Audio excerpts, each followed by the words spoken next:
Ka tahi anō tētahi hui a ngā ratonga whakaora ki te hunga pāpāho ka mutu I o tautahi. Ko te kōrero nui I puta, kua mutu tā rātou kimi morehu I nai anei. Arā, ko tā rātou ke e kimi ana atu I tēnei wā he tū pāpaku.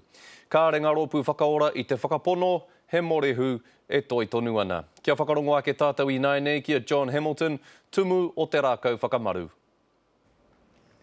We now face the reality that there is no chance that anyone could have survived this long, and efforts have to shift to the recovery of loved ones and their return to their families. We cannot ever rule out the possibility, however small, of a miracle survivor, and all sites will be treated accordingly. However, we need to be realistic, and we need to help families through what is now a grim reality.